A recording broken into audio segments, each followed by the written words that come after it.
Hey everybody, it's Rod with VANGUNS coming back at you with another video. I did a little teaser short here on YouTube about my new rifle, and I'm going to do a review of this rifle in this video.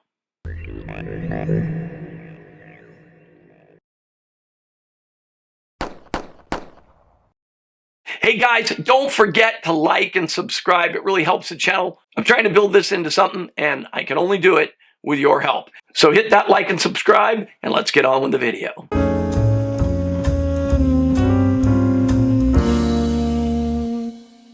So what is it? It's a Bergara B14 Ridge. And what's it chambered in? It's chambered in this, the 6.5 PRC.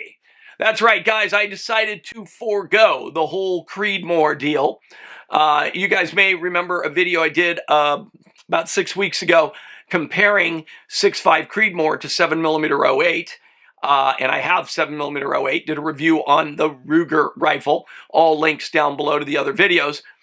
It made no sense to get a 6.5 Creedmoor when I already have a 7mm 08. So I figured I'm going to get a 6.5 with a little more oomph, and the 6.5 PRC kind of fills the gap. I'm going to do a video on the 6.5 PRC. I'm going to compare it directly to Creedmoor because I think for a lot of people, the Creedmoor might be a better round than the PRC for a lot of people. There are some issues with this cartridge. However, today I want to talk about the rifle, the Bergara B14 Ridge. This is a nice rifle.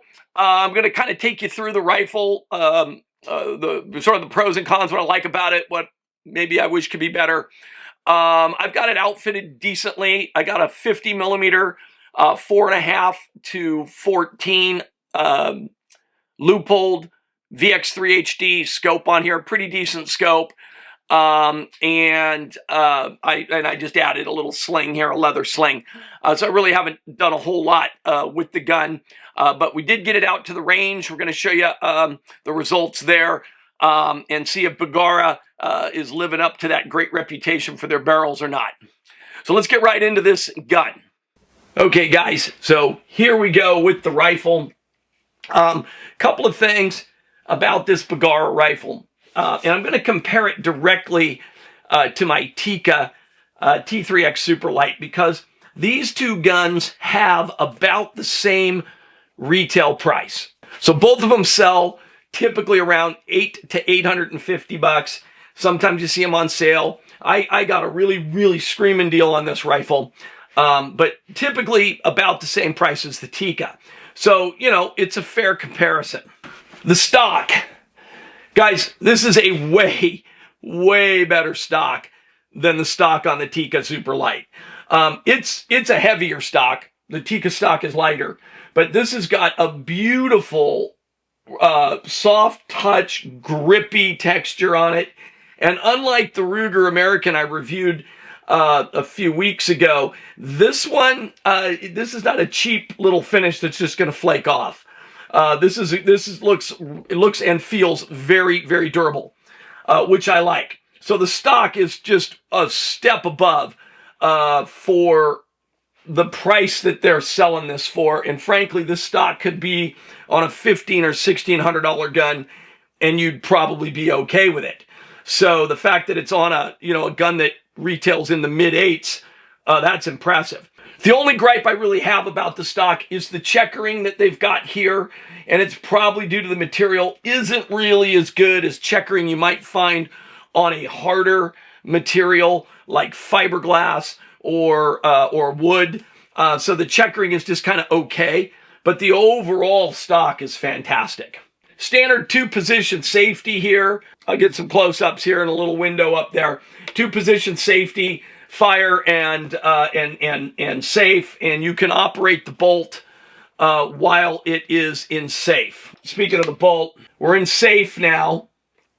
Can't pull the trigger, but I can operate the bolt. The action.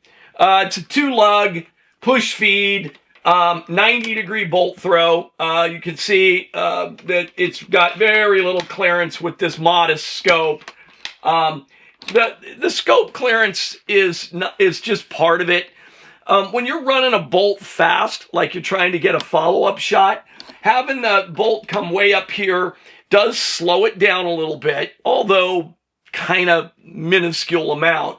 But what happens is as you're running the bolt, your hand grabs and clanks up with the scope.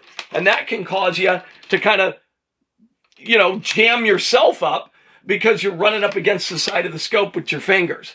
And so that's really why I prefer the quicker, the 70 degree. I've got a Weatherby with a 54 degree bolt throw. That's definitely preferred. But that's a minor nitpick. The action runs nice. It runs smooth. It's a little bit nicer than that Ruger American I reviewed a while ago. Not quite as smooth and nice as the Tikka, however. It does have, and I'll show you up in the little box here, when you're cocked, this little piece sticks out. There's a bright red little dot there to let you know, hey, you're armed and loaded here. So that's kind of a nice feature, kind of a chamber indicator, if you will. Although there's nothing in the gun right now, and it's showing the chamber indicator, so it'll show you that even if there's not a cartridge in there. But that's okay. It's a nice little feature that they added. It's got a drop plate magazine, which I really like on this type of rifle. And that's really nice. It's all metal too. There's no plastic here. It's really nicely made. All metal trigger guard. I really like the way they put this together. So I'm running the 6.5 PRC. So what I'm about to talk about here is as much a problem with this cartridge as it is with the Bergara rifle, but it doesn't feed real smooth. And I think that's because this is basically a Magnum-sized rim here. It's big and fat, like a 7 mag or a 7 rem mag. And then it's got this pretty major shoulder here. So the shape of this bullet and other bullets like it don't lend itself to smoothly going up a feed ramp. And so I noticed that this is a little, like, I wouldn't want to use this on dangerous game. Let's just put it that way. So again, I don't know how much of that is Bergara's fault and how much of that is just a problem with the 6.5 PRC, but it doesn't really chamber super smoothly. So trigger, it's got a nice trigger. It's adjustable, and it's set right out of the box. This thing has a pretty light pull. I'd say 2 pounds. It's got a nice, little tiny bit of take up, and then a wall. It's a very traditional. It's not a lot of take up. The take up is pretty stiff, so you feel it start to tense up, and then you hit the wall and bang. It's a pretty good trigger. It's a very traditional trigger. The Tikka, very similar to this. I would say the Tikka and this gun have similar triggers as far as the take up, the break. They're both pretty good triggers. Can you get better triggers? Of course you can. But these are pretty good out of the box triggers. Like, I'm not going to change the trigger out in this. There are guns I've had to change the trigger out because they were terrible triggers, but not any of the guns I've reviewed lately. Finish on this is a black charcoal cerakote. It's a nice looking finish. You've got a threaded barrel here, guys, so you can use a muzzle device. I'm not going to put a brake on this. I do have a can I can use on it, so I might use the can on it, but 6.5 PRC is not a gun I feel I need a brake on. The recoil isn't that bad. It's like maybe 308 Winchester recoil, maybe 270 Winchester recoil. So I don't think I need to put a brake on it. And brakes make the gun really loud. So I'm kind of like, I'm gonna leave it. Unless I use it with a can. Out of the box, it just comes drilled and tapped. I ended up doing a pick rail. In this particular case, I'm really not sure which scope I'm going to keep on this rifle, and I might be monkeying around with it a little bit. So the pick rail kind of makes it easy for me to just swap scopes around with different kinds of mounts on them. So I might be shooting this at long ranges After all, it's a 6.5 PRC. At the back of the gun, I'll look up in the window here. You'll see we've got this recoil pad. It's definitely better than the Tikka recoil pad. Tikka's known for having a crappy recoil pad, but it's not as nice as the one that was on that bargain Gen 2 Ruger. This is a pretty nice free float right out of the factory, and you've got to squeeze this really hard for this to make any contact. So I think it's a good free float. You got nothing to worry about there. So overall, this is a solid rifle. Let's go take a look at how it did out at the range. Okay, out at the range, it was upper 50s and raining pretty good. And I brought a bunch of guns to do some velocity testing.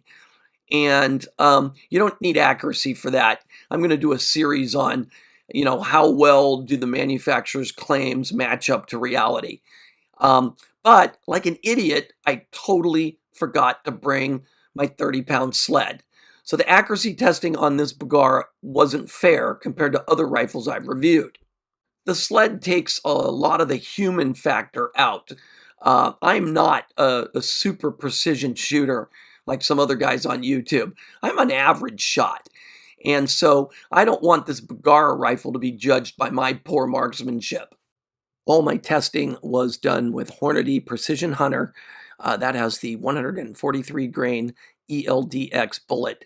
It is the same bullet that they use in Precision Hunter for the 6.5 Creedmoor. It's just coming out a little faster. You can see the tested velocity a little bit lower than Hornady's suggested velocity, and I am running a 24-inch barrel, so a little disappointed there, but that's a 13-shot average, but it's still a pretty good velocity. Okay, this target represents shots 11 through 20. The other 11 shots I took earlier, I did a little bit of a rifle bore break-in following the instructions from Bergara. Okay, so I was sighting in the rifle here, and I decided to do each adjustment with a 3-shot group. That kind of killed 2 birds with 1 stone. The first group is up here at the top, and it's a little over an MOA. All right, I have been married for 31 years. I have mastered the art of excuses, and I've got one here. The second group should have been the one right in the middle there, but this is my first time owning one of the Leupold scopes with the custom dial system, and I didn't read the instructions. Anyway, I ended up overcompensating. The second group is down here. Okay, this ugly looking group is all my fault. Here I go with those professional excuses. I was in the worst lane in the shooting shed, all the way to the right, crammed up against the wall. On the third shot, just as the trigger broke, I watched the reticle drift to the right. That's all on me and my wonderful marksmanship. Okay, here the final group. I got it dialed in. The first shot was that bullseye. I got kind of excited about that and then kind of pulled the other 2 a little bit. But that's still a decent group. Again, I wasn't on a sled here like I normally am.